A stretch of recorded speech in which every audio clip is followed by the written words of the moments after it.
Welcome, everybody. Tuesday, November 7th. John Aravosis here in Washington, D.C., coming to you live for the Aravosis Report, my nightly show, Monday to Friday, 6 p.m. Eastern Time U.S., where we talk about the latest news from Ukraine and also from Israel and Gaza of late.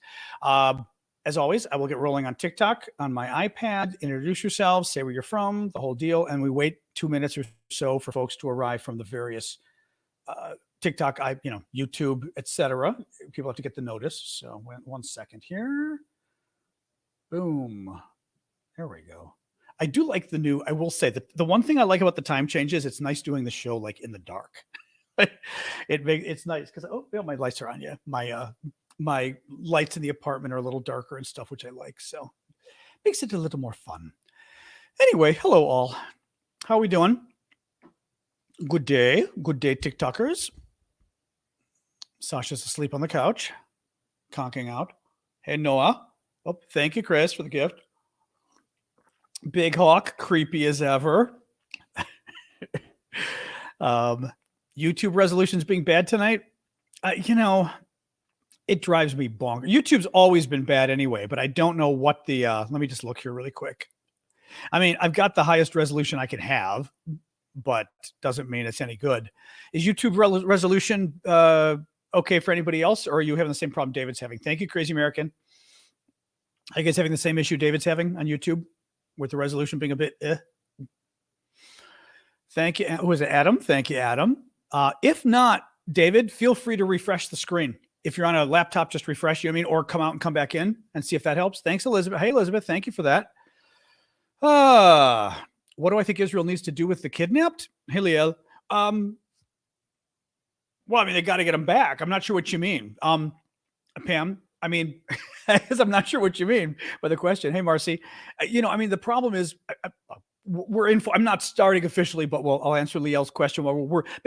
We wait a couple minutes at the beginning for folks to arrive. Thank you, Vicky. For folks to arrive on YouTube and TikTok and everywhere else. So we hang out a couple minutes, but I don't mind sort of answering that.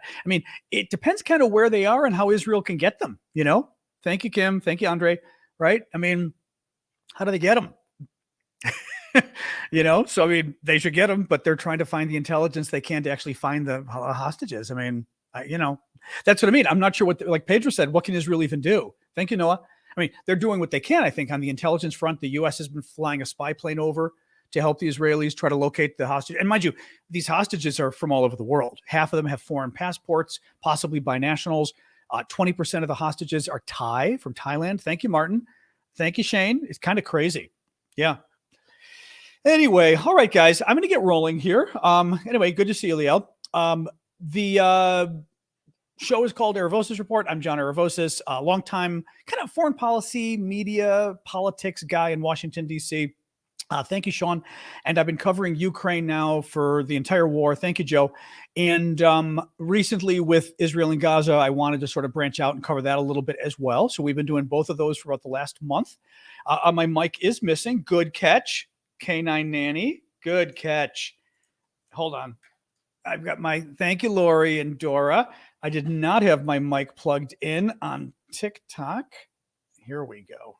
All right. Good catch. Good catch. Hey, Marie. There you go. Now you got my mic on TikTok. Hopefully that's better.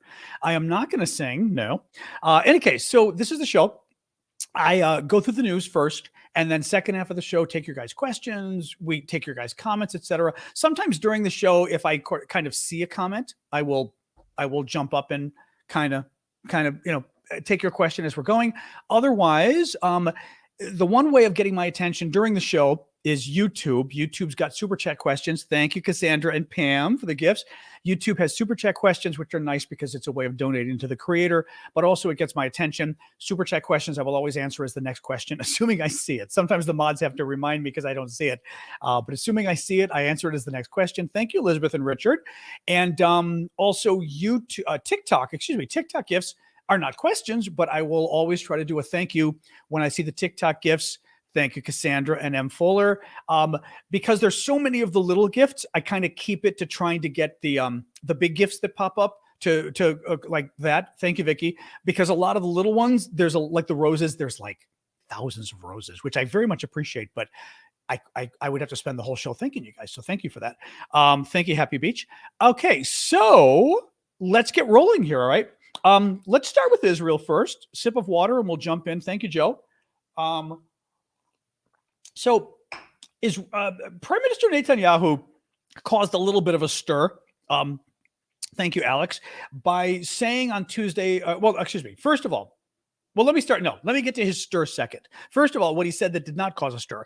Netanyahu says that, thanks, Arifa, that Israel has now encircled Gaza City. Just to remind folks with my two maps here, you've got Israel in yellow, okay? Gaza is here on the bottom, and a blow up of Gaza. You've got Gaza City, the main city. There's a couple cities. There's some cities down here too, but you've got the main city here. The Israelis have cut across to the sea, and they've come down here and here. So they've come down here. They've come down here. So basically, they have now encircled Gaza City from both sides, from north and south. Okay. I was reading this today from Israel's defense minister, because one of the things we were talking about a few days ago was why Israel is specifically looking at Gaza City. Why are they, for example, why not just surround all of Gaza and move in? Why encircle the city itself? Israel's defense minister answered that today. He says, Gaza is the biggest terror stronghold that mankind has ever built. Okay. Hyperbole, but that's fine. This whole city is one big terror base. Underground, they have kilometers or miles of tunnels connecting to hospitals and schools. We continue to dismantle this capability. I'm reading between the lines. What he's saying is Gaza City is the stronghold for Hamas, that of all the places they are hiding in Gaza, Gaza City is their number one place. Thank you, Alex and Ellen. That's where you're going to find the most important tunnel system, although there's tunnel systems throughout. Thank you, Raghu. Thank you, Alex. So in any case, that's what that is. Now, Netanyahu's controversial comments came in the last day or so. Thank you, Noteworthy. Yesterday and Monday on ABC News, he said that Israel will have the overall security responsibility in Gaza for an indefinite period after the war ends. And people got concerned. Thank you, Kronos, for that. People got concerned as to whether Netanyahu was saying Israel was going to occupy Gaza and basically run it.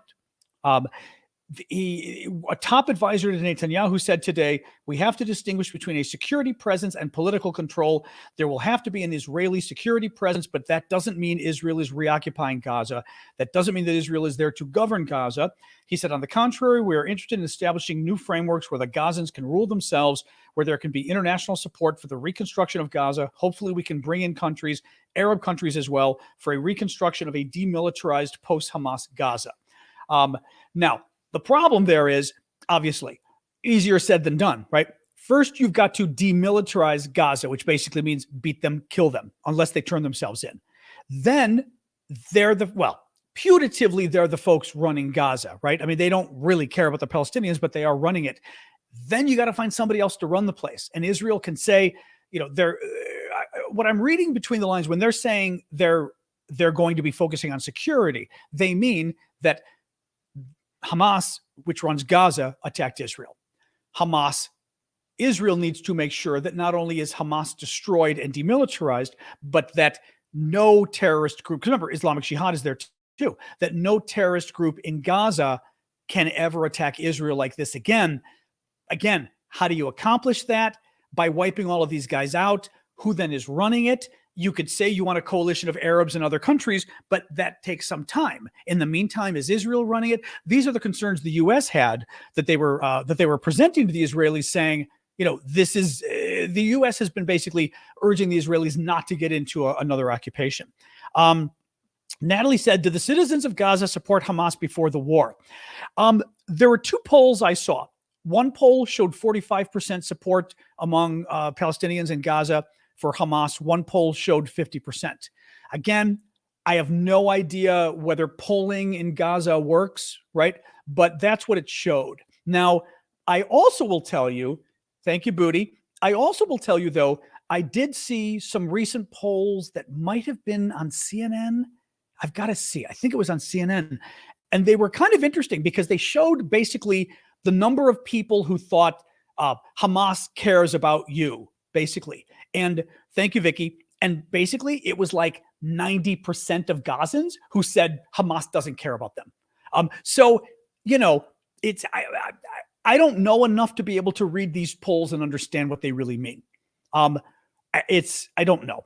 I don't know. I mean, there was one, and this is very anecdotal, but there was one clip I saw on TV that showed a Palestinian woman in Gaza that was her family was killed or her home was bombed or whatever it was. Thank you, Adventures. And she turned and said, in Arabic, but it was translated, Hamas, I blame Hamas for this. You did this. And some of the guys kind of grabbed her and went, ugh. Now, some people interpreted that as being the rescue workers didn't like her criticizing Hamas, that she was told to shut up because she's criticizing Hamas. I'm not convinced. It is just as possible that the rescue workers were like, whoa, they're going to shoot you if you say something on national TV or whatever, on Western TV criticizing Hamas. Don't do that. Right. So it's just as possible with that kind of a clip.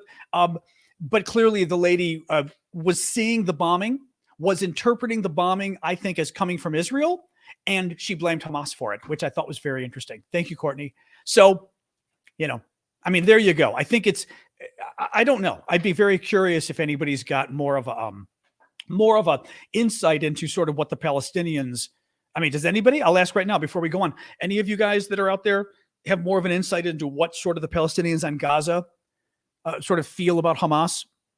I would say before the war, but not before the war, before the attack on the October 7th, Thank you for the llama there. Anybody or not? If nobody does, then I'm moving on, guys. I mean, there's no alternative, but that doesn't mean they like them though. Right. I mean, right. I mean, you could, Eastern Europe, they didn't have an alternative, but a lot of them didn't like their government when they were under communist rule. Right. Anyway, I'm just wondering about that. Like I sure, all right, let's keep moving on here. The White House weighed in today, as I was telling you, against a new occupation by Israel. Quote, the president still believes that a reoccupation of Gaza by Israeli forces is not good. It's not good for Israel, not good for the Israeli people. The Israeli Defense Forces said, and I'm going to give you sort of both Israel's and Gaza's, or I should say Hamas's numbers here. To be fair, even though I don't trust Gaza's numbers at all, the Israeli Defense Forces said it has attacked over 14,000 terrorist targets in the last month, eliminating many Hamas militants as well as destroying key infrastructure and weapons. The IDF has destroyed more than 100 terrorist tunnel shafts, more than 4,000 weapons, many of which were inside mosques, kindergartens, and residential buildings, according to the IDF. The Palestinians claim that the death toll in Hamas-controlled Gaza has risen to 10,305 since the invasion, with more than 70% being children, women, and the elderly. CNN added, by the way, it's unclear how many combatants are included in the total. Now, it's a fair point, I guess. When Hamas says, or when the Palestinian Health Ministry says 10,000 killed, we believe it sounds like they're including Hamas militants or terrorists killed as well. Thank you, Booty. So we don't know. Having said that, children are not Hamas terrorists, and the elderly certainly are not. United Nations Secretary General Guterres says 89 staff members of the UN Relief and Works Agency for Palestine refugees in the Near East have been killed since the war started. In terms of a pause, this was interesting. Okay, so I was telling you before about how Israel has encircled Gaza City in the top half of Gaza now. They're focusing on that a lot. They believe Hamas has got a stronghold there. They did do a pause for 4 hours today to basically let people evacuate, which was interesting because so far Israel has not been doing a pause for anything. And when the U.S. was pushing for a humanitarian pause, which would be basically you stop fighting in order to let humanitarian trucks and things come in, Israel has said, no, not unless our hostages are released, basically. Well, in this case, Israel did stop for 4 hours today because they control, again, to show you, they control, from here to the sea. I don't think it's further down. I think it's up here. From here to the sea, in order to let people escape from here and go south to leave the fighting, Israel basically opened this up for 4 hours and let people go through. 5,000 Gaza civilians took them up on the offer today and went south. Let me find a little more news on this. Children, women, and elderly people held up their ID cards. Some carried white flags. About 5,000 people fled south to southern Gaza by foot. Thank you, Shane, for that. Rafah as well. Rafah is the crossing in southern Gaza that's down here, that's with Egypt, right? You've got Israel here and you've got Egypt down here. So border. The third border is with Egypt. Egypt opened up its border. They were able to agree to open it up. A large number today, actually, 637 foreign nationals were able to evacuate. Keep in mind, at the start of the war, or this particular phase in the war, there were between 5,000 and 7,000 foreign nationals in Gaza. And the Hamas was not letting them go. Hamas basically was like, we're keeping them. We want to trade them for, terrorists that Israel has in jail, whatever it is. We've now had, there were about 350 a day for the first couple days. This weekend was pretty bad. Not many got released. Yesterday wasn't great. Today, that's a lot. 637 is the biggest so far since the war started that were released, crossing into Egypt. In addition, 15 wounded Palestinians arrived in Egypt for treatment through the crossing.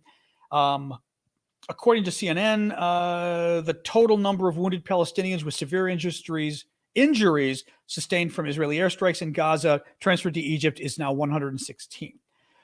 Anti-Semitism. This, I'm going to raise this because it's important. Actually, I am going to tell you about a poll that's interesting as well. I'm going to raise this because I mentioned this in yesterday's show, that there has been a sharp rise in anti-Semitism worldwide, and not in Islamophobia, actually.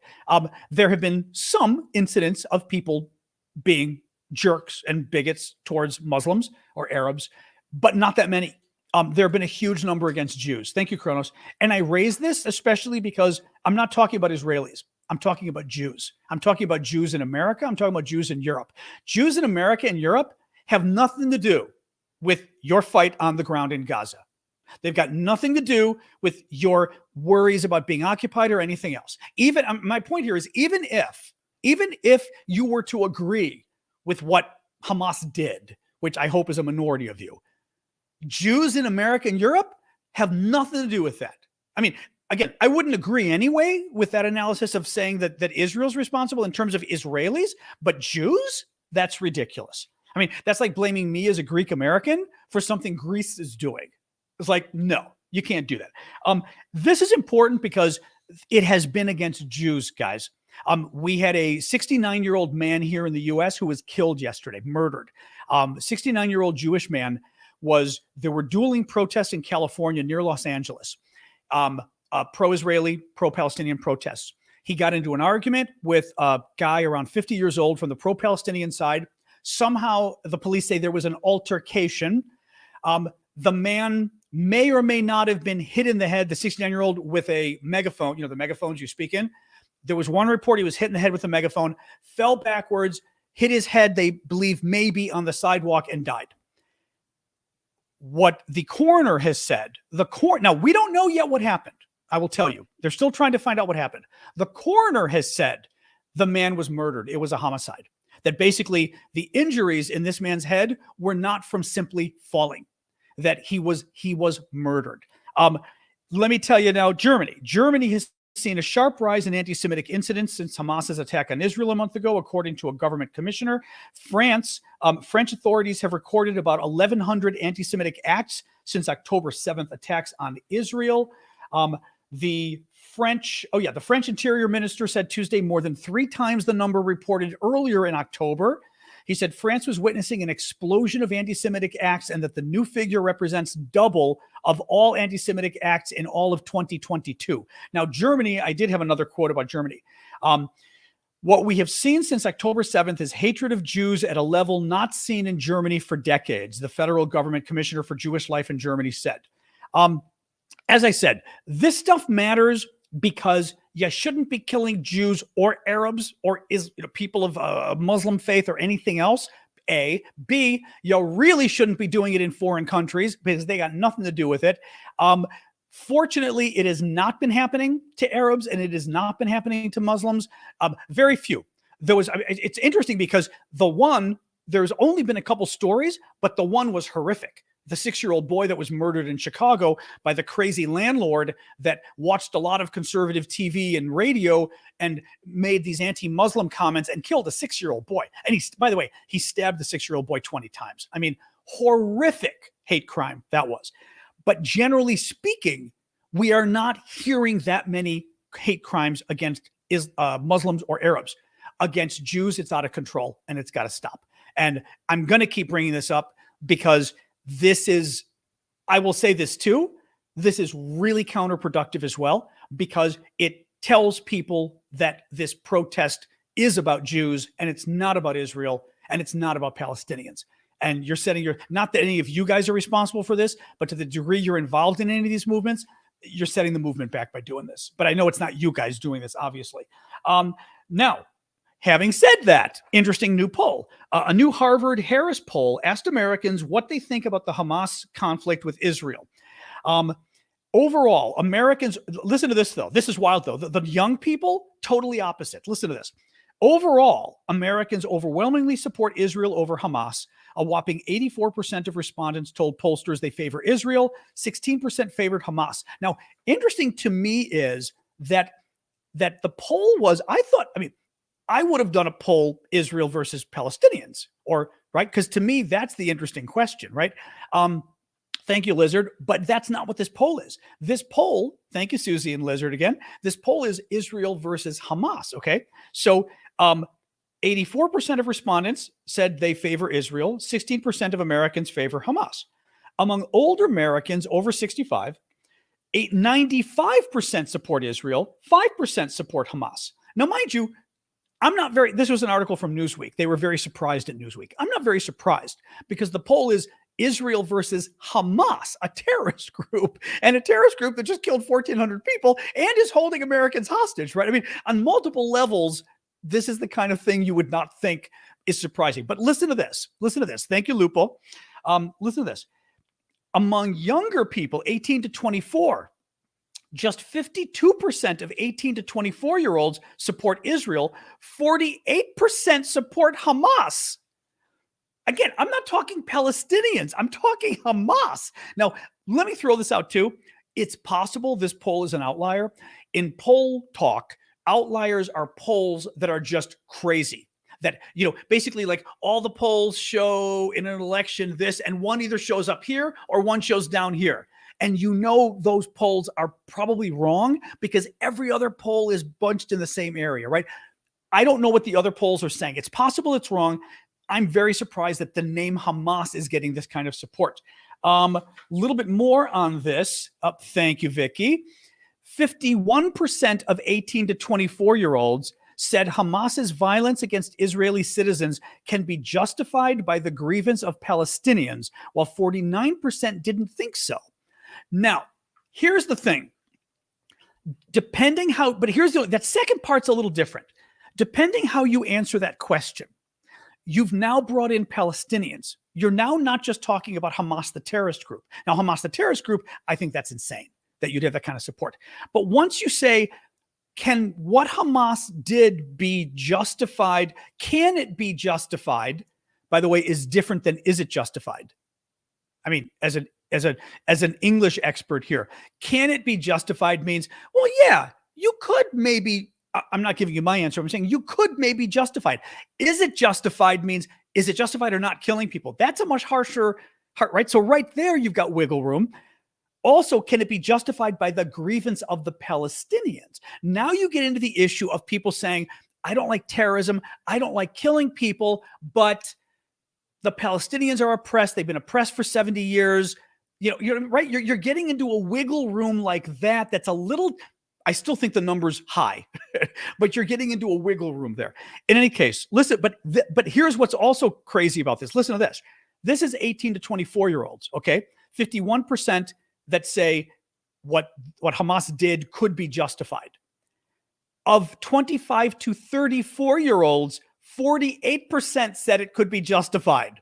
So the number isn't that much lower when you get to 25 to 34-year-olds. I am just not convinced of this, especially the 25 to 34-year-olds. I'm not convinced that almost half of them believe that the terrorist attacks, especially what we know about them, I mean, they were horrific, right? What we know about them could be justified. Who knows? Who knows, though? Who knows? I mean, I'd be curious to see other polls on this, is what I'm saying. All right, that is what I've got for Israel and Gaza. We are going to move on to Ukraine. Quick sip of water.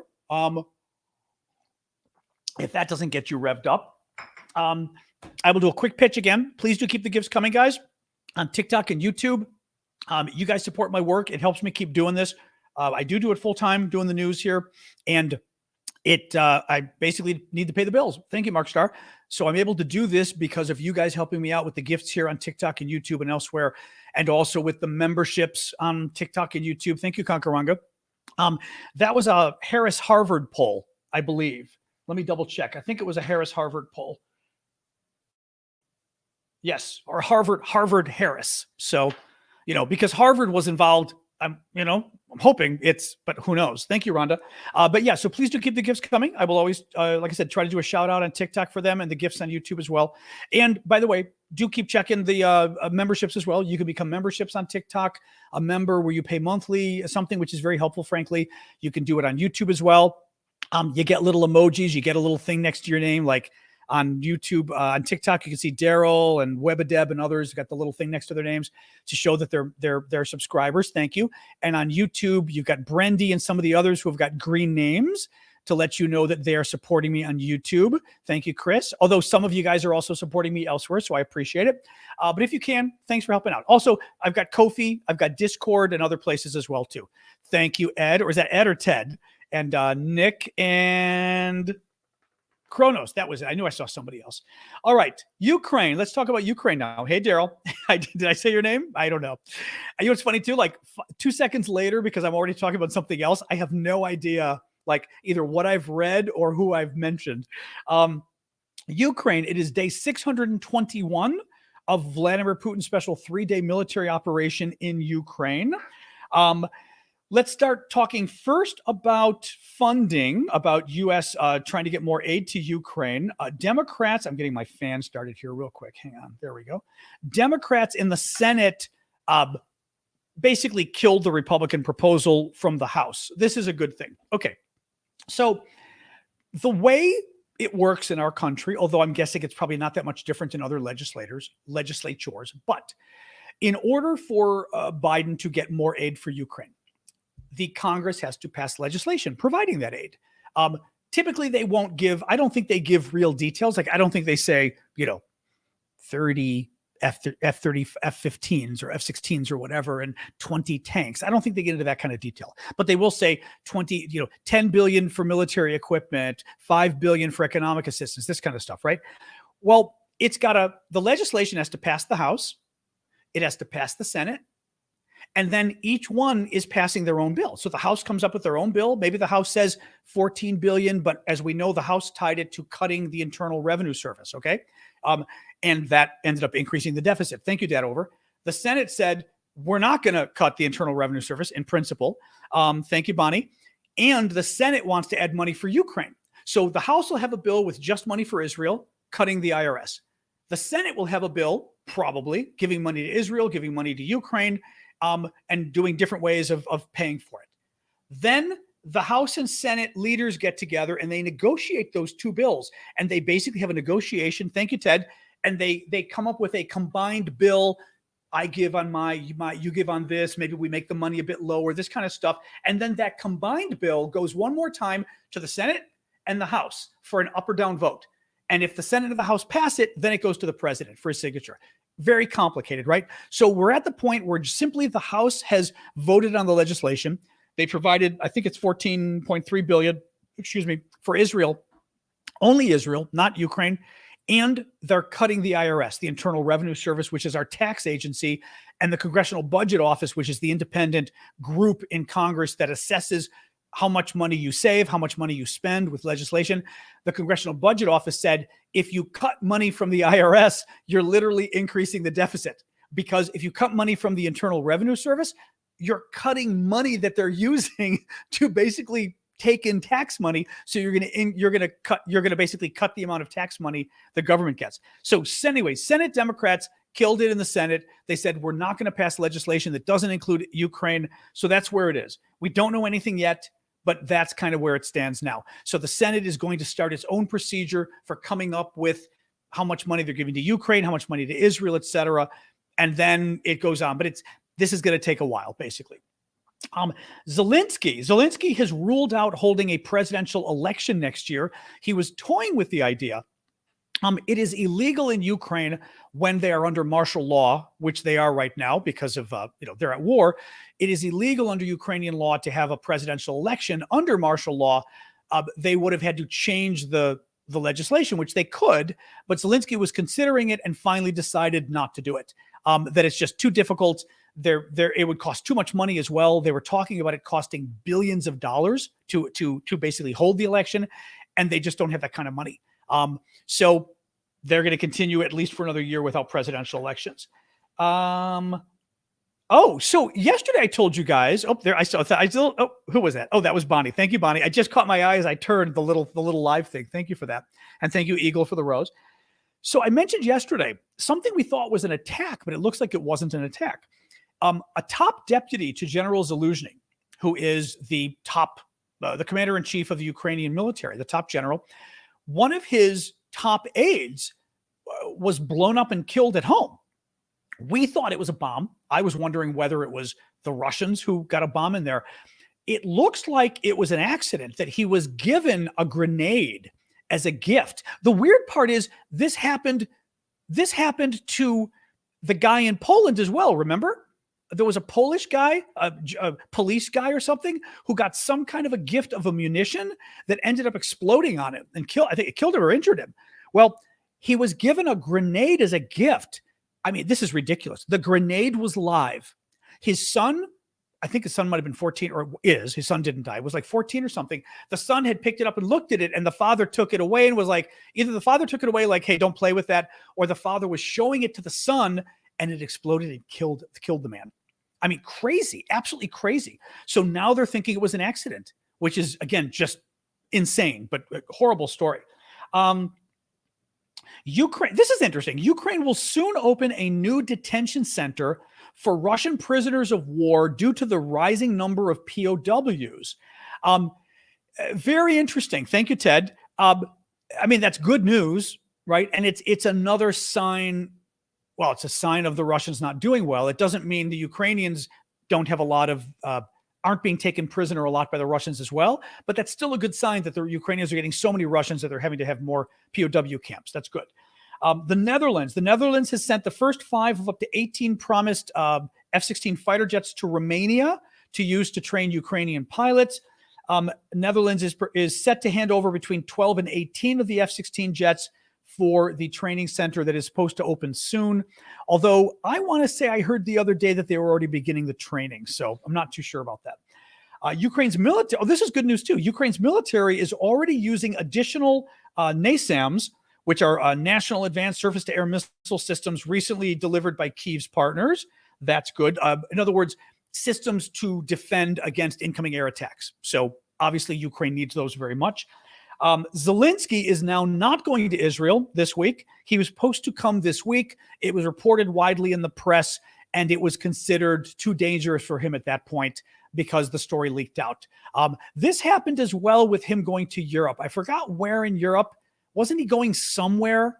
Maybe it was to Britain and France or whatever that leaked out, and he had to change his plans a little because it's too dangerous. The Russians obviously want to kill the guy. So the trip is postponed for now.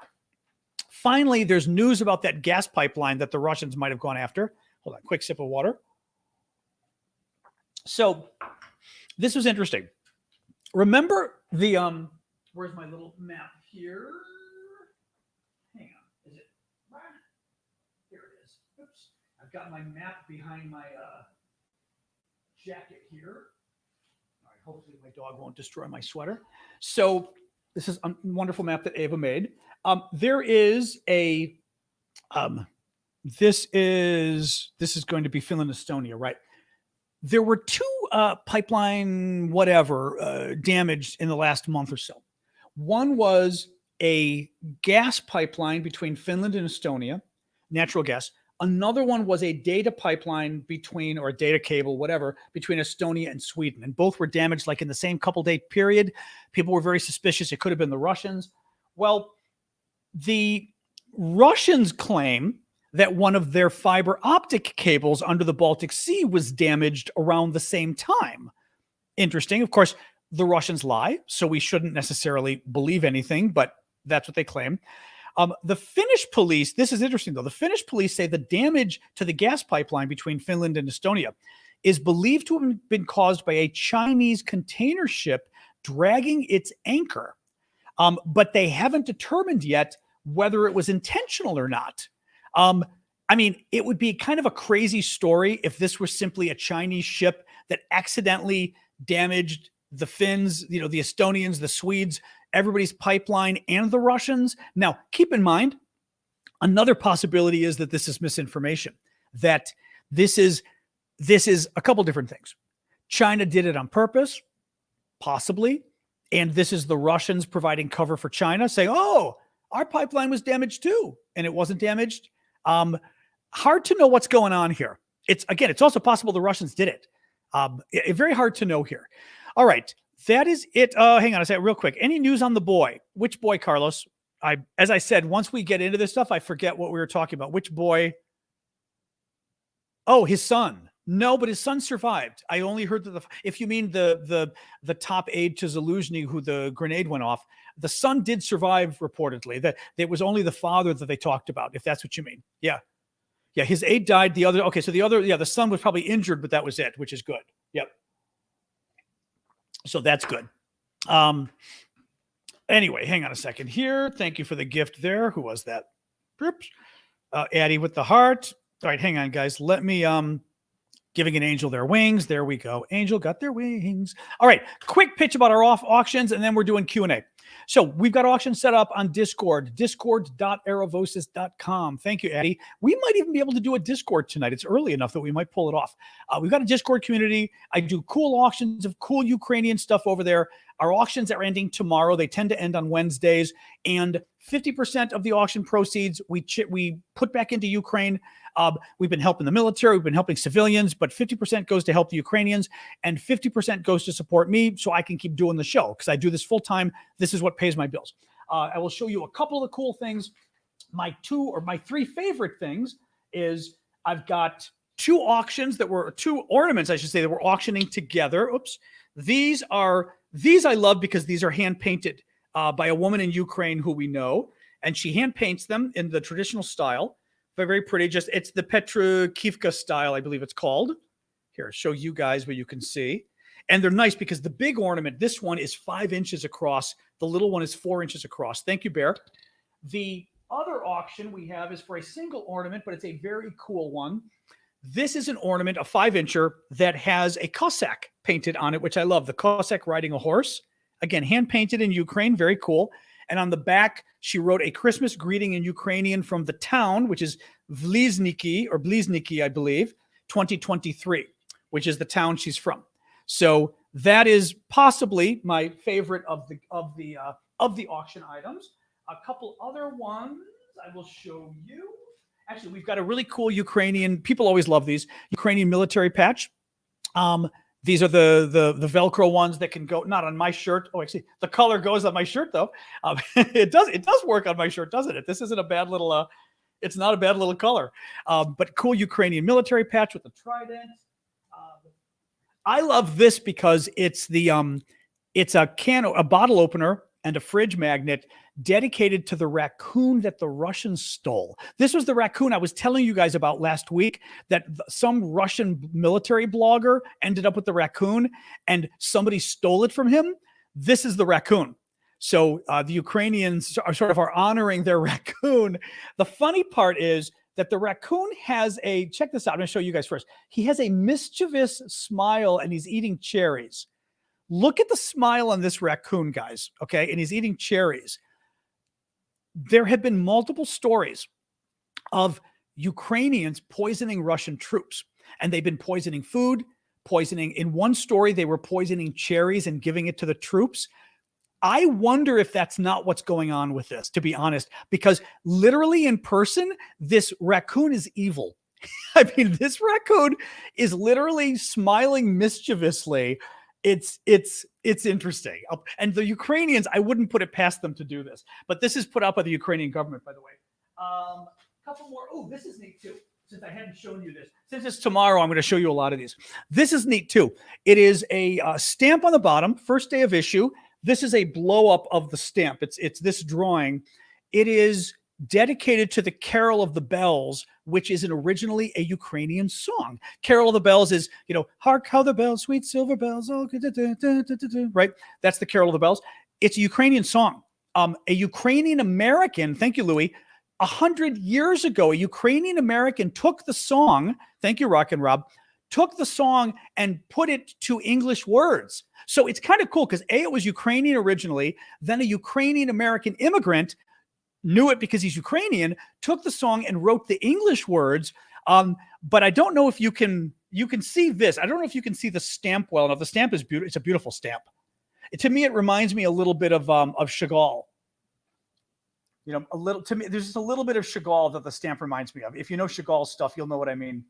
But it's really cool. So it's framed from Ukraine. I think it's very pretty. The other thing I'll show you, two other things. A tote bag painted by the same artist that did the Christmas ornaments. And it's a nice, woman's tote, or guy, who cares, tote bag, flowers, and then the Ukrainian trident, but you can see hand painted. She hand painted the entire thing. You guys can see. But very cool. See, I like to think some of these could make cool Christmas gifts. And finally, we got one more. Got one more Ukrainian egg. One more Ukrainian egg. So these are the Ukrainian Easter eggs. This is a goose egg that are hollowed out, and then they're painted via a batik technique, where basically they take a stylus with wax and they paint wax on here. And where they don't paint wax, they dip it in dye and it dyes it. And then they take more wax off, dip it, and it dyes it. Or they dip it and put wax and dip it again. Whichever way they go, they keep putting on wax or taking off wax and dipping it again. And that's how you get the different colors. So it's all done by hand. Very cool. Anyway, so this is a goose egg. So it's nice because it's a little bit bigger than a chicken egg. So this is up for auction too. And I will stop there. There's more things, but now you guys know. Feel free to check it out. I've also got a really cool piece of a Russian vehicle, a Russian amphibious landing vehicle that was destroyed in Ukraine. And I've got a piece of it that we're auctioning off as well that the Ukrainians gave me, which is really neat. So yeah, isn't it? It's a neat song. I never knew the song was Ukrainian until I got, till I got that. Wax on, wax off. Yeah, we were asking about Paul is saying a huge amount of labor. I was asking Wild Hunt Corsetry, who might be with us tonight, Larissa, because her mother does these. I mean, she does a lot of these things too, but her mother makes the eggs. She was saying an egg like this one probably took between 3 and 15 hours, depending. But some of that time is the egg sitting in a vat of dye. They could sit in a vat of dye for an hour and then come out, things like that. But they're not quick, and then you get some that are even more. There was a beautiful one that I'm already forgetting which of you got it. I had a beautiful one that I auctioned that was white, and it was but imagine a white goose egg with a white design painted on it. It was an angel. Oh my God. I should have bought more of them. This was the most gorgeous. These are beautiful, but that white one, oh, absolutely stunning. But what do you do? All right, guys. So let's, so go check it out. It's discord.aravosis.com, and you'll see all the auction stuff there. As I said, they end tomorrow, and you can, the different auction items end at different times. You can scroll over or click on where it says end time or whatever, and it'll give you in your time zone when the auction item ends. But you check it out. All right, guys, let's do questions. Let's do answers. And, we can even, like I said, we can do Discord. The Pisanka with etchings. I'm not sure. Well, it depends. I mean, we've got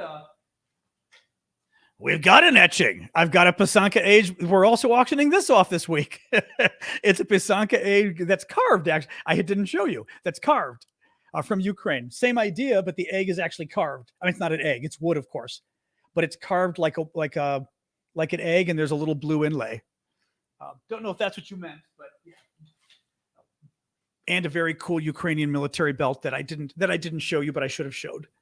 It's new. It's not been used. So I think used is cooler. Depends on your taste, but it's pretty cool. There you go. All right. I will stop showing you things. All right. Did a troll buy a super sticker? Don't know. Um, oh, 6 Evo. That's yeah, that's the Russians already did it. Yeah, the Russians pulled out of the Conventional Forces in Europe treaty. Thank you, Danan. So the U.S. pulled out today as well because the Russians already pulled out. So basically, what the U.S. was saying, well, if Russia's pulling out of an arms control treaty and saying they're going to break it, we're not going to promise to abide by a treaty that Russia is a party to. So if the U.S. didn't pull out of the treaty, we would still be required to abide by the treaty.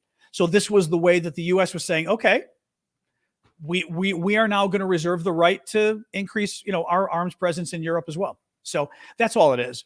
I mean, I'm not thrilled I think it's stupid as hell of Russia to do this. This is part of Russia playing the I'm scary, I'm really scary, and they're trying to be really scary again. And the stupid thing is, as I've said, I got news for Russia. War with Europe and America would be very bad for Europe and America. You know who it would be even worse for? Russia, because they'd lose. And I'm not saying that thank you, Velika. I'm not saying that in a braggadocious way, to quote Donald Trump. I'm saying that literally Russia would lose. The only way Russia could win is launching nukes, and then we'd launch our nukes. So they couldn't even do that. Thank you, Tigger. There's no way Russia could win a war with us in Europe. They would lose the war, or they'd have to use nukes. And like I said, if they use nukes, then we use nukes, and that doesn't help anyway. So Russia doing this BS about we're pulling out of the treaty, I think it's too bad. Thank you, Vicky. It increases tensions. The whole point of part of the point of having these treaties is kind of constraining all of us, and having better relations. And the Russians want to basically scare everybody, So what do you do? What do you do? Anyway, I didn't see. Is there one? Oh, let's see here. I don't know. Greg, glad you bought some money, but not sure what you're. Oh, hey, Greg wants to buy. Greg wants to pay to say what the F works with me. No idea. Susan, the raccoon. Thank you, Susan, as always. Is the raccoon still alive? We don't know. He disappeared 2 weeks ago. Has Putin mentioned? Okay, well, Susan's got like multiple questions. First the raccoon, then Putin and Israel. Like that was a segue, Susan. The raccoon was kidnapped. Well, he was kidnapped already by the Russians last year. The Russians kidnapped a raccoon from the Kherson Zoo in Ukraine, and it was a big story in Ukraine because it was their zoo. I mean, it was their raccoon. It was kind of gross. The Russians did a whole propaganda thing about it. Oh, he is now with our troops fighting battles and this kind of garbage. It was really sick. He was kidnapped 2 weeks ago by somebody. We don't know who. And we don't know whether maybe it's a Ukrainian who kidnapped him back or whether another Russian kidnapped him. It's a weird story. We just don't know. Has Putin mentioned the Israel war? I'm trying to remember what the Russians have said here. Well, okay. We know Putin had Hamas come and visit Moscow after they attacked Israel, right? That's pretty bad. I was reading the other day, Putin is trying to play this interesting game between Israel and Iran. And basically, he needs Iran because of the war in Ukraine, right? Iran's giving him lots of weapons. But he's long established a good relationship with Israel, with Netanyahu especially, and has tried to keep that reputation going. And some of the analysts were saying, it's not clear Putin can keep doing this, that he may have to choose. And it's in kind of a bad situation either way, because he can't afford to lose Iran, but he's not thrilled about losing Israel as well. Because Israel, Israel, not great friends of Syria. Putin manages Syria to a degree. I mean, Putin's sort of the overlord of Syria, so it's kind of a mess. I don't recall, though, other than they've been voting with the Palestinians. They voted for a ceasefire. They voted against the humanitarian ceasefire that the U.S. and the Brits were offering. But I don't remember what Putin has said otherwise. But, he's... It'd be interesting to see what he said, because my suspicion is he may have been careful about October 7th. Although the other thing too is, as I recall, the Russians didn't criticize October 7th. Am I wrong here, guys? I seem to remember like a week ago reading that the Russians themselves had not actually said anything about October 7th. Maybe I'm wrong here, but I thought that's what I read, if anybody recalls.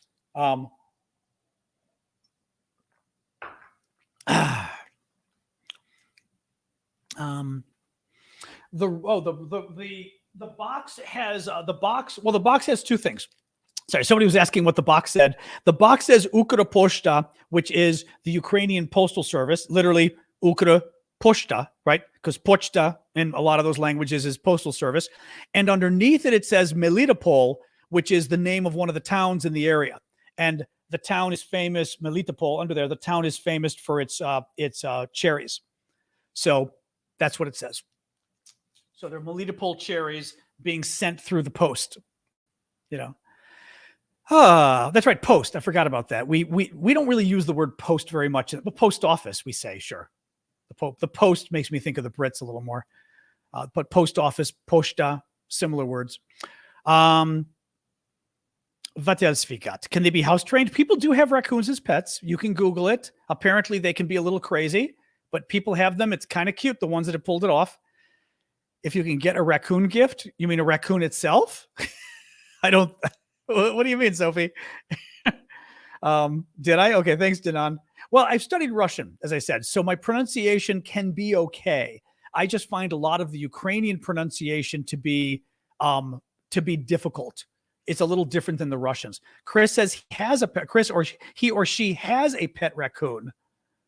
Interesting. Do you really? That's fascinating. Oh, Cinderella, thank you for your thank you. I appreciate that. The videos on YouTube are very cute. Check them out. They're very cute. A raccoon is something you'd bid on. Yeah, I'm sure you would. What else we got, guys? Either Ukraine or Israel, etc. Bundespost. Yeah, we're doing all the different post. Well, and we say post office, so clearly the same word. I wonder I didn't look what the origins are of the word post. Well, to post a letter, but that's very kind of fancy in American English. We say mail a letter. Posting a letter it sounds like something a Brit would say. Callum. I'm assuming it's a British thing. Any news on the jets for Ukraine? No, but there shouldn't be. They're going to be training them until January or February, and then we hope the planes come after that. But the only news right now would be on the training. So, right? And they're not going to give the planes early. So, yeah, that was horrible. Tigger's mentioning the awards ceremony. I mentioned that yesterday. 19 or 20 Ukrainian troops died because some idiot decided to hold an award ceremony. I don't know if it was out in the open. I think it might have been. And of course, the Russians saw it and bombed it. And they killed like 20 Ukrainian troops because some idiot general or colonel thought, what a great idea. It is indeed a British thing. That's what I thought, to post a letter. People here, I think, would understand to post a letter, but it sounds kind of snotty. I need to post a letter. I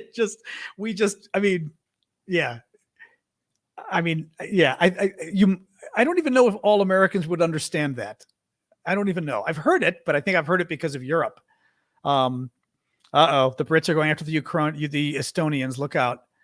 Look out. It's very 1920s America. That's what I'm thinking. It almost is old America. It does sound English. Yeah. Oop, sorry, what's going on? Oh, Daniel, I'm sorry about that. Ugh, sorry. So I saw somebody say, sorry, Daniel, and I was like, oh no, what happened? Sorry about that.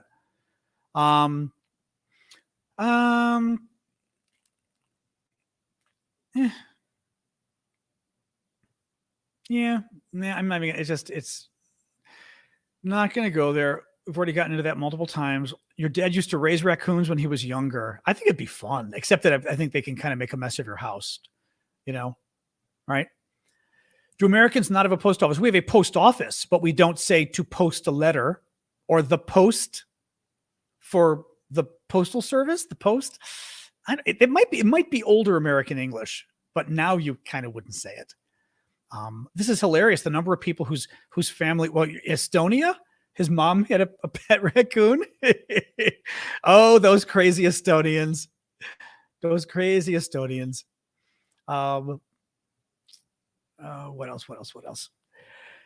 else, guys? Well, that's the thing, is I've heard they're messy. Yeah. Well, they're also very mischievous, I believe, right? Which they're probably messy on that account as well, let alone, yeah, you'd have to litter train the thing. Otherwise, otherwise it would be a disaster. Raccoons getting into your trash. So that's true. Imagine getting into your trash in your house. Oh, I don't know, Ian. Ian says, I'm currently studying journalism in university. Any words of wisdom? You know, it's funny. Not funny, but I had a young Greek American girl, friend of the family or whatever, who was studying journalism out west.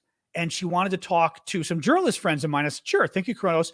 And one of probably my oldest journalist friend or whatever, who's retired now, she might be 70 or something. She was a pretty big journalist. And she told me, she goes, I'll talk to her, but I'm going to tell her don't do it. And I was like, really? She just feels like the business has changed so much now. You know, the job security isn't there. The money isn't there. It keeps changing every few years with people, everybody getting fired and everything else. She just was very negative on it. I mean, really was, as far as, you know, I don't want to, you know, have you call home now and say you changed your neighbor, your major, and blame me. Thank you, Kronos. But she was very down on it.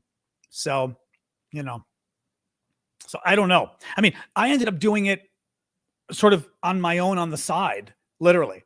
I was doing a lot of other work. I started writing a lot on my own. I started writing these newsletters that became very popular, like way back in the late 1990s on email, you know, back when email was first big.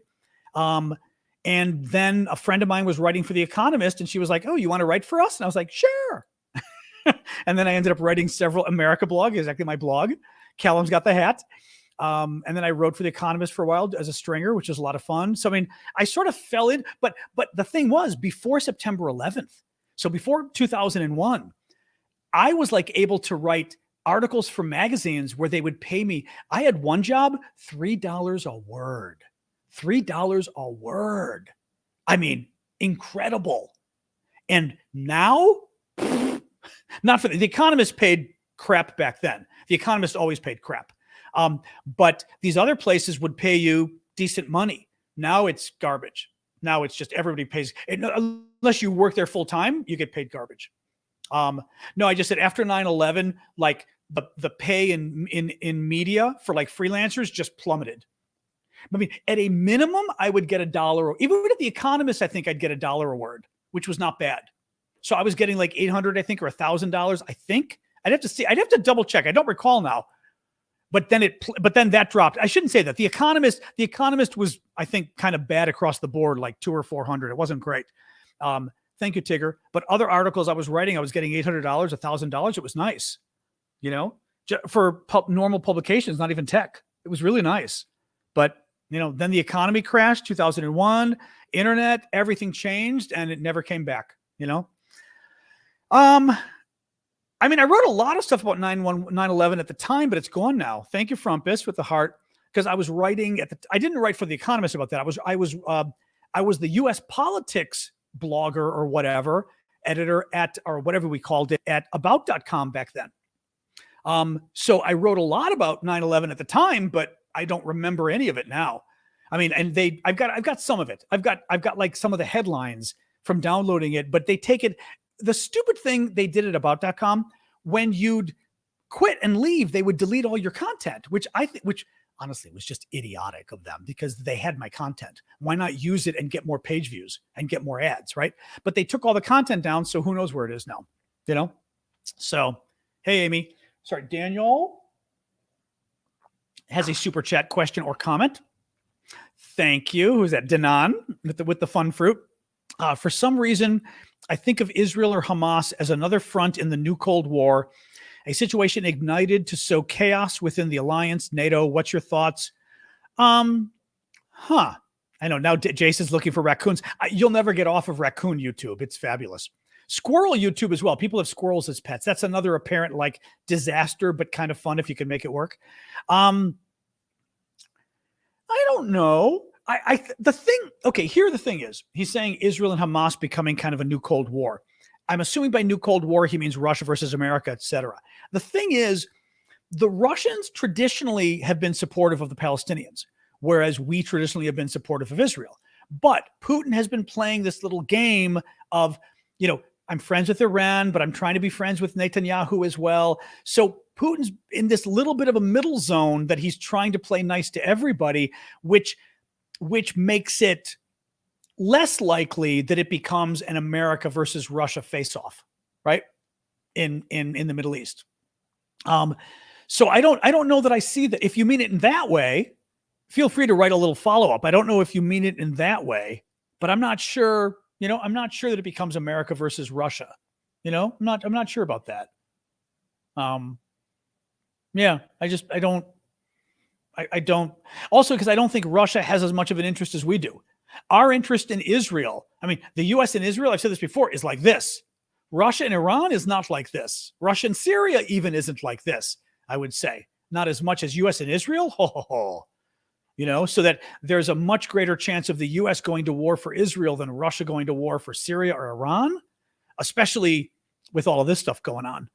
Yeah, there were elections in America today, Virginia, Kentucky, some other places that matter and are interesting. Actually, they're going to be interesting because Virginia especially is often a bellwether for what else is happening in sort of American politics.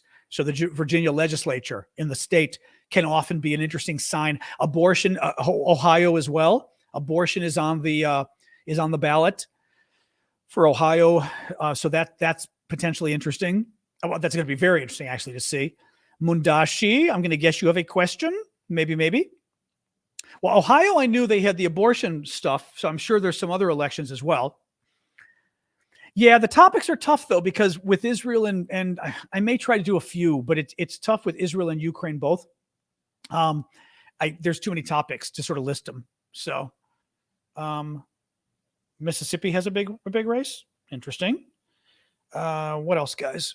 What else? DEFCON 2? Nah, we're at DEFCON. We're probably at DEFCON 5, I would bet. Hey, Livestar, although you're never going to know. DEFCON is not public. It's our U.S. defense condition. It's never public. DEFCON 1 is war. But it's never public anyway, but we're at 5. At best, we'd be at 4, and I doubt we're at 4. But who knows? Who knows? The military folks would have a better sense, but why the relationship between the US and Israel is so strong? That's a tough one in a way, because it goes back decades. It goes back to the Cold War. It goes back to the Russians siding with the Palestinians and the Arabs, the U.S. siding with Israel. You've got some of that going on there. You also have you've got a strong Jewish American group in the U.S. Jews are a strong influence group. So are Greeks, by the way, my people. So are Catholics. There are a number of groups that have got some power in this country. A lot of groups have power in this country. Actually, now when you get off of those groups, you also get to the gun people have a lot of power. Anybody with money has a lot of power. Pharmaceutical companies, drug companies, banks, any big tech companies. So it's so you've got a lot of history there. You also have such a long, so looking sort of geostrategically in the Middle East, the Russians were friends with the Arabs and the Palestinians. We were friends with the Israelis. If you're looking just the sort of geopolitical contest between America and the Soviets, right back then.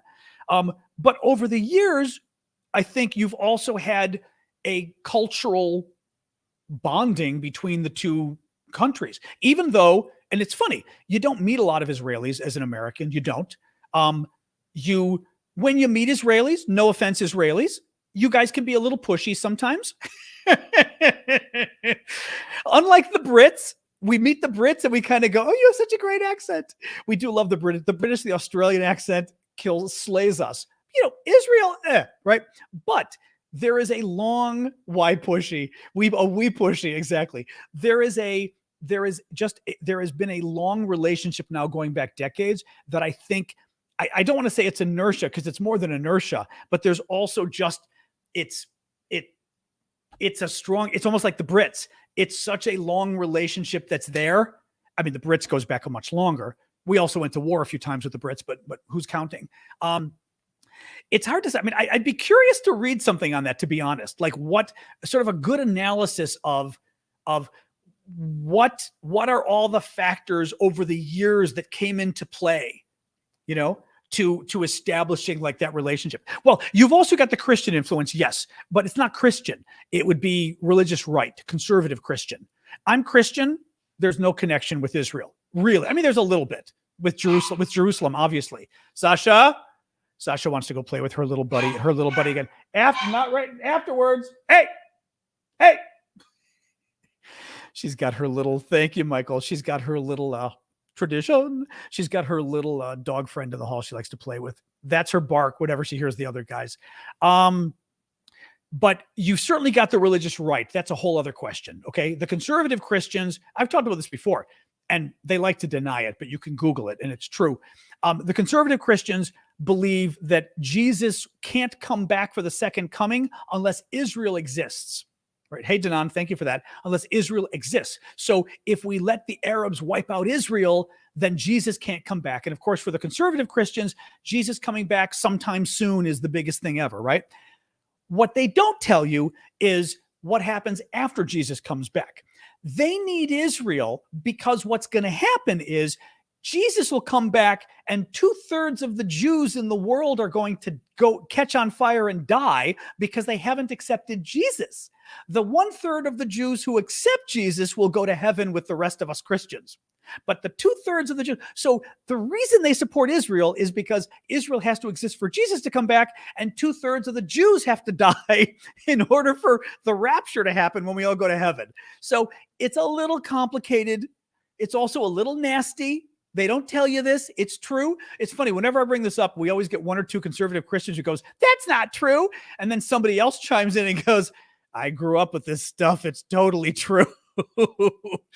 Yeah. So that's a whole other. Israel knows, but I mean, Jens says, does Israel know? Israel knows. I mean, I don't know if individual Israelis know. The government knows, but look, my enemy's enemy is my friend, right? If conservative Christians have a lot of sway with the Republican Party, if they want to support Israel and I were Israel, I'd say, go for it. Obviously, I'm not thrilled about your whole concept of us dying, but as long as you're not killing us, that's fine. But if I'm Israel, I'd say, you know what? If you control the Republican Party and you're willing to support me, good. You know, so they may know, but I think it's, you know, they're fine with it because what do you do? You know? Anyway, what else, guys? Maybe let's do another question or two, and then let's go to Discord because we haven't done Discord in a while. And it's early enough. Orthodox Greeks, I have no idea. It depends where. I mean, Greeks in Greece tend to be more anti-Israel, pro-Palestinian. In America, I'm going to guess more pro-Israel. I mean, most Americans are. So there's no reason to think it would be any different. You know, other than young people, there's no reason to think it would be any different for Greeks. I supported George Bush, the father's invasion of Iraq to get Kuwait back. I did not and do not support the invasion the second time because Bush lied to us. That was bullshit. I mean, yeah. Well, I mean, lied and then it was a disaster, but also he lied. Had he not lied, we might not have even started the war. You know, Afghanistan, I support because there wasn't a choice. Afghanistan, I mean, this is a whole other topic. Afghanistan, obviously, in the end, didn't work out so well for us, but I don't think we had a choice because of what bin Laden did. We had to go in. The Taliban was giving him, not a safe passage. They were letting him live there. I don't think there was a choice. What was the lie I'm talking about? George Bush claiming that Saddam had weapons of mass destruction. It's all that stuff. Yeah. I am in America. I am land of guns and carjackings. What else? Feodosia. I see Feodosia and I'm always thinking of Fredonia. Somebody mentioned Feodosia, Crimea. Oh, that's funny. All right, guys, one or two more, and then I will do our that's interesting. Kelly says the Jewish presence in America goes all the way back to the British colonial period. That's interesting. Well, also, I mean, we don't have a very large Arab American presence in this country, really. I mean, we've got them, but not that much. And Muslim, I mean, this isn't a Muslim country, right? So we've got Muslims and they're doing fine. I mean, we have mosques and everything, which always kind of surprises people from the Middle East. They go to Detroit, Michigan, and they see mosques and they're like, what? Because they didn't think we would allow that. It's like, of course we allow it. But Muslims and Arabs, I don't think we have that many compared to other immigrant groups, right? We've got a lot of everybody else, but not so many of them. I mean, we've got a lot in certain cities like Detroit, but not nationwide. Actually, I'm kind of curious. Alexa, How many Muslims are there in the United States? But you may get Black Americans too. Alexa, how many Muslims are there? Based on estimates by the Pew Research Center, there are about 3.45 million Muslims living in the U.S. Okay. About 1.1% of the total U.S. Okay. population. Okay. 1 point. Alexa, stop. Alexa has this data problem, like data on Star Trek, where she just keeps going, and you're like, stop. 1.1% of Americans speak Arabic, not speak Arabic, are Muslim. Sorry, are Muslim though, because Muslim could be Indonesian. Muslim can be lots of other things that aren't Arabic as well. And you've got some Black Muslims as well. So they could be not Middle Eastern, but African Americans who, converted or whatever else. So the percentage of Muslims, but a lot of the Arab Americans are Christians. So that's a different question. Alexa, how many Arab Americans are there? Arab Americans population is 2,097,642 people. That's not. Oh, Alexa, stop. 2 million. That's not that much. Okay. Arab Americans are only 2 million. Okay. That's interesting. Actually, having said that, Greeks aren't that many though. Alexa, how many Greek Americans are there? According to the U.S. Census Bureau, the world population today is approximately 8.01 billion. Okay. Alexa, how many Greek Americans are there? According to the U.S. Census Bureau, the world population today is approximately 8.01 billion. Greek Americans' population is 1,265,177 people. Oh, that's funny. 1.2 million. Huh. Well, we're only 1.2 million. The Arabs are 3, but we're way more powerful. But that's what you also get. There's also a bit of a mystery behind different ethnic groups, as far as what works and what doesn't. We may not be as dark as some of the Arabs, but a lot of them, we probably are just as dark. We're Christians, although a lot of the Arab Americans are Christian, by the way. I think the majority, I read the other day, the majority of Arab Americans are Christians, though. So, but different ethnic groups, more power, less power, just depends, Anyway, interesting. I don't know. Greeks would tend to be Democratic, though. A lot of Greeks, or at least used to be Democrats. How many Vikings? Yeah. Well, we got a lot of, the problem is then you also have blood mixing, like what even is a Greek American now? Because, I'm 100% Greek. My nephews are 100% Greek, but they both married Americans, as we say. Well, my nephew didn't even marry an American. He married a foreign girl. So what are their kids? Are their kids Greek Americans? What are their kids, right? Greece is capitalist. Yes. Although they have socialist governments from time to time, but it's Europe, so it's allowed. I am American. Yes, I'm American. I'm Greek American, but I'm American. In the US, we hold on to our ethnicities, which those of you in Israel will be familiar with, sort of Jewish Americans and how proud they are to be Jewish. And Greek Americans, very proud to be Greek, Italian Americans as well. So a lot of Americans coming from, my mother immigrated from Greece, as did all my grandparents. So a lot of us who had recent immigrant parents still have a very strong connection to our ethnicity. Yeah, dad was born in Chicago, but his parents were born in Greece too. So that's why. Yep. Irish. Well, Irish Americans, yeah. And Irish Americans have been here for a long time, but they're still very proud. I've been to Greece a lot, actually. Yes. A lot of Irish Americans came in like when was the potato famine? The 1840s or something? I think. I speak some Greek. Yeah. My Greek was fluent. Now it's okay. Etsi ketsi posleme. But the Irish came like in the 1840s or whenever it was, but Irish Americans are still very proud to be Irish. And a lot of them are pure Irish, which is funny too, because families have been here for 150 years or whatever. Well, 150. Yeah, 150 years, 180 years. And they're still like Irish, which is crazy. 1840s, that's what I thought. Yeah. Who was that? Olson. Thank you, Olson. Kind of interesting, English, Irish, Ukrainian. Oh, that's an interesting mix. Interesting. Well, that's because you're Italian, though, Ash. You're like me. They came here in the 20s and the 30s. Yeah. So totally different. I did see the UK Remembrance Weekend. Would that be for World War I, or what was that for, Stephen? I saw something about this, or was that for Guy Fawkes? Kidding about Guy Fawkes. I forgot it was Guy Fawkes Day until Callum or somebody had shared something. Super Hornet. Well, 2 days ago for both. Okay. It's a stupid move, but that's what I'm saying. I think look, I think the Palestinians have had an excellent spate of good luck in terms of public relations in the last month. They have done they and their advocates or whoever have done a great job running circles around the Israelis. This has not been good public marketing or whatever for Israel in the last month. After October 7th, people were supportive, but the rest of this, they're not.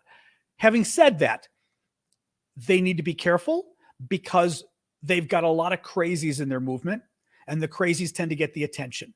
And the crazies are the ones doing the anti-Semitic attacks. The crazies are the ones carrying crazy stuff at their protests, whether it's a Hamas sign, whether it's, the Washington, D.C. protest, there were people carrying signs calling for free Hawaii and free Guam. Like one of our states, they're saying, is occupied, Hawaii.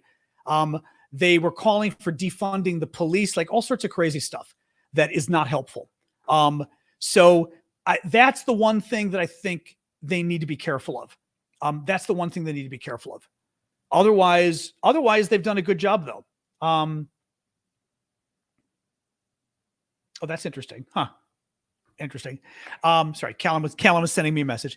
But I think so far the press is going pretty well for them, but I do think they got to be careful because I think unfortunately, look, a lot of you guys are normal, but the folks kind of running these protests, I think you've got a lot of the sort of far left. It's the in the US, it's the American socialist left, which is not like socialists in Europe. It's a whole other animal. Socialists in our country versus Europe. I got lots of socialist friends in Europe. It ain't the same thing here. It's a different kind of animal. Yeah. So, all right, I'm going to do a quick summary of the news and then let's go to Discord, guys, because I want to do that today because we haven't done that in a while. All right, let me pull this up and I will do a quick summary of the stories we covered today. And then we'll go to discord.aravosis.com. Well, the Catholic community is socialist. People of faith used to have values that could have been in line with socialism before, when socialism, I would say also normal veins of socialism idealistically, certainly not the Soviets and all that kind of crap. But I'll do a quick little summary here and then we'll go on. I don't know what's going on with the political races because it's been on my TV and I've had the TV off. The races start coming in at 6 and 7 o'clock. So they'd be like now, which I could always do a quick peek just for fun. Let's see. Let's do our quick peek. Or I can look at Twitter. Hold on. Might as well look at the political races since we're doing this. Why not? Let's see what is here on my political Twitter. I want to see what's going on because we've got elections here in the U.S. today. It's an off year, but there's still some important elections happening. Let's see. Oh, God, I hate him. Shut up, Van. Shut up, Van. I do not like Van. I find him kind of silly. Let me see here. Beep, beep, beep, beep. Nothing. I think it's still too early. It depends. For example, the middle of the country, the polls may not have closed. Virginia, I don't know if they close at 7 or 8. I'm not seeing anything else here yet. Yeah. Any case, no news that I'm finding yet on the Actually, hold on. I'll do one last look here. I should just look. Hello, you. I should just do a quick look for fun at the Washington Post website, since I have a subscription, because they should have. Okay, get this damn recipe thing off my phone. What the hell is this? Explore recipes. What a weird. They're making me click a button that says explore recipe. I don't want to click explore. Okay, polls in Virginia and Kentucky are the first to close. I'll bet they close at 8 o'clock, though. Let's see. Beep, beep, beep, beep. When do they close? When do they close? When do they close? Ohio, yeah. Ohio ballot initiative to enshrine the right to abortion in the state constitution. Rhode Island voters could make history by electing the state's first black representative to Congress. Interesting. It's not saying here. Does anybody know, do Virginia polls close at 8 o'clock?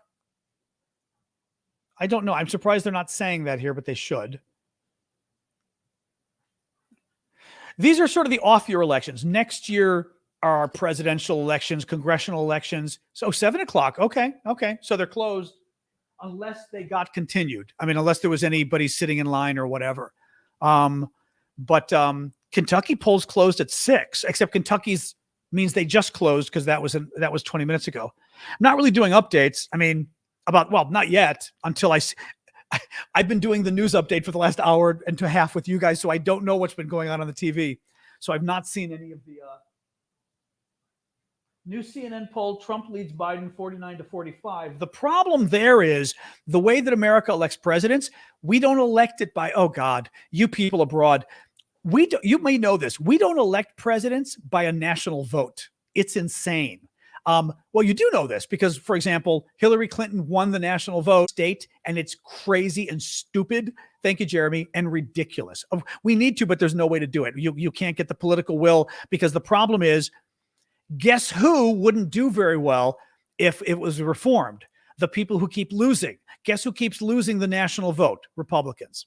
So why would a Republican want to reform the system? Because this is their only chance. Not their only chance, but they would have lost the presidency twice now. Thank you, Olga. If the system were changed, and they don't want to do that. So you see what I mean? It's screwy. I mean, it kind of makes sense though. Thank you, Courtney. It kind of makes sense in the sense that nobody would want to, lose their advantage. But our system is crazy. So just because Biden's ahead 4 points, that's good. If you support Biden, but it's not a guarantee because it depends which states and all that crazy stuff. It certainly makes it more interesting, but it's also kind of bullshit. And the thing is, like, small states like to play this game where they're like, it's not fair to small states if we do a national vote because then our vote doesn't count. And it's like, well, your vote doesn't count because there's nobody there. Like, just because you're a state doesn't mean you get an inordinate amount of influence. If you have nobody living in your state, you are correct. You will not have much influence in national elections. I'm sorry, but there's nobody living there. It's like, what do you do? I mean, but I mean, saying like, it's just, or California. If California does California have 20% of the country? I always forget. What's the population of California? Is it 60,000 or something? Or 60 million, I mean? Alexa, what's the population of California? As of 2021, California's population is estimated to be 39.9 million people. Oh, only 39 million. Or 39 maybe? Oh, that's not very much. Okay, that's 10%. 39 million. So that's, 12, 13%. Your Alexa. Alexas are going off around the world. I control Alexas worldwide. Alexa, launch the nuclear missiles. Here's launch the missiles. Missiles en route.